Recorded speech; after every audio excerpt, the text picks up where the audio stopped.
Welcome back to Storytime with GamGam. And today we're going to have the last story in Winnie the Pooh's Bedtime Stories. These stories were written by Bruce Talkington and illustrated by John Kurtz. Winnie the Pooh's Bedtime Stories. So we had stories from Tigger, from Piglet, from Owl, from Rabbit, and even from Gopher and Eeyore. And now, upon Eeyore's recommendation, we're going to have a story from Kanga.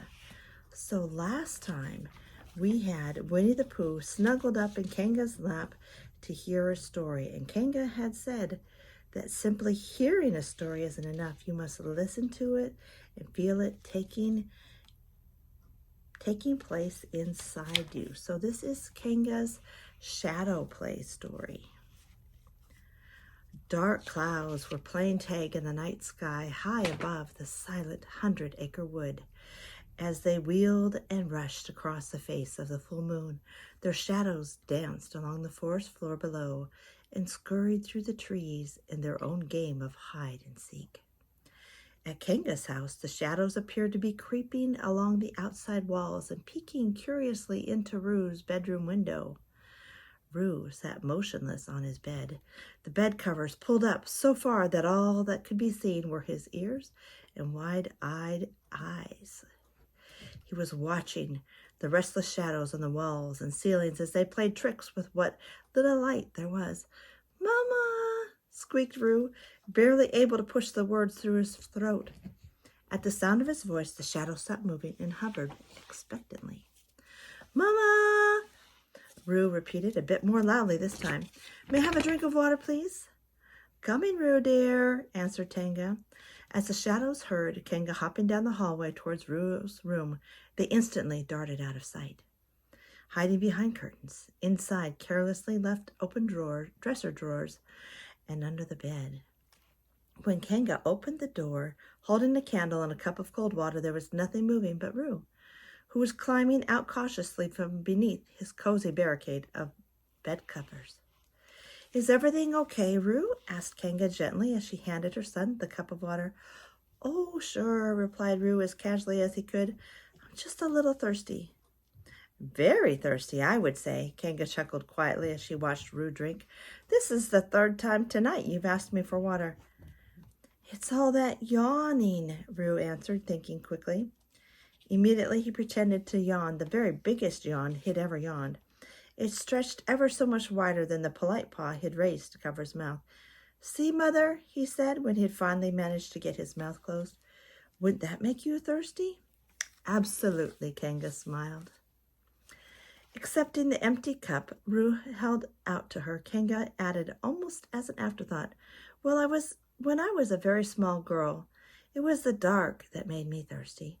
I must have asked my mother for a glass of water 100 times, when all I really wanted was a light. But I thought I was too old to need one anymore." Rue grinned, his black eyes sparkling, because he knew Kanga was about as well as any child can know his mother. "Nice try, Mama," he said. "But you said I was big enough to sleep without a nightlight." "No," Kanga reminded him. "You said you were big enough. I said, we'll see, dear."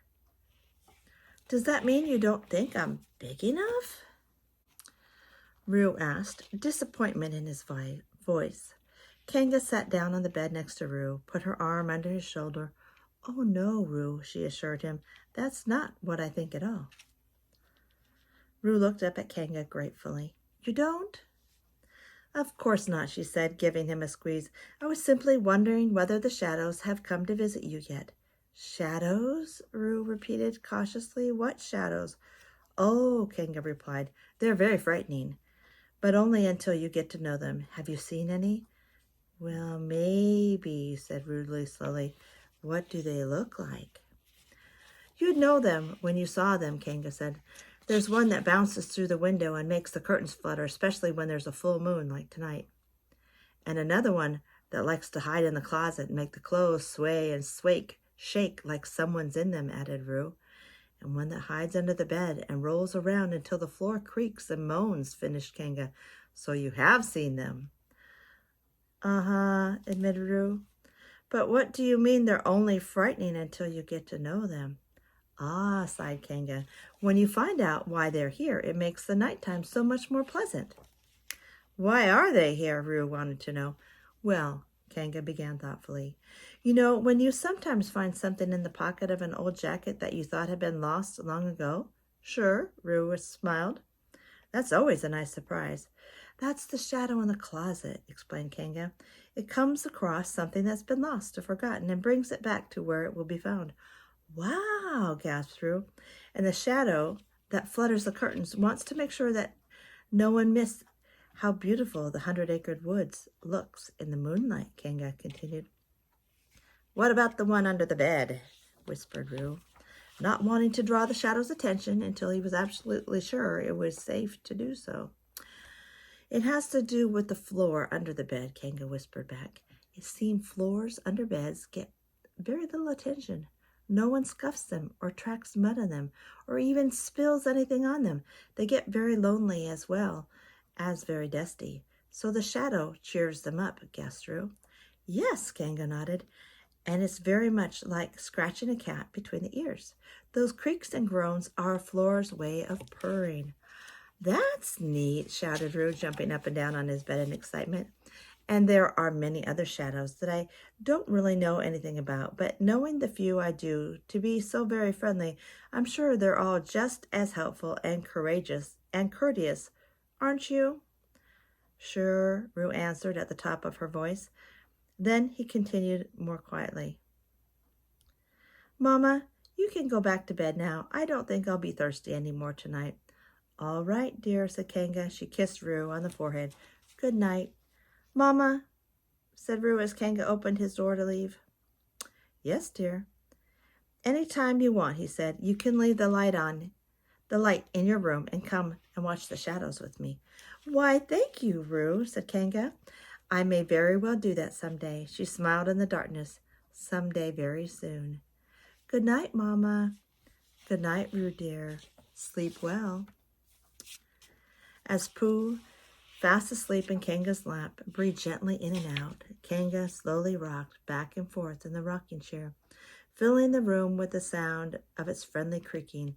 She held her finger to her lips as Rabbit, Tigger, Piglet, Owl, Gopher, Eeyore, and Rue crept quietly into the room and spread out a breakfast feast, the likes of which had never been seen before in the 100-acre wood. Then they all sat down and patiently waited for their friend to wake so they could share it with him. Sleep tight, Winnie the Pooh. He's having a really good night's sleep, and soon he'll have breakfast with his friends. Wasn't that nice? And we learned about the shadows, too. I hope that you've enjoyed this story. Have a great day. I love you.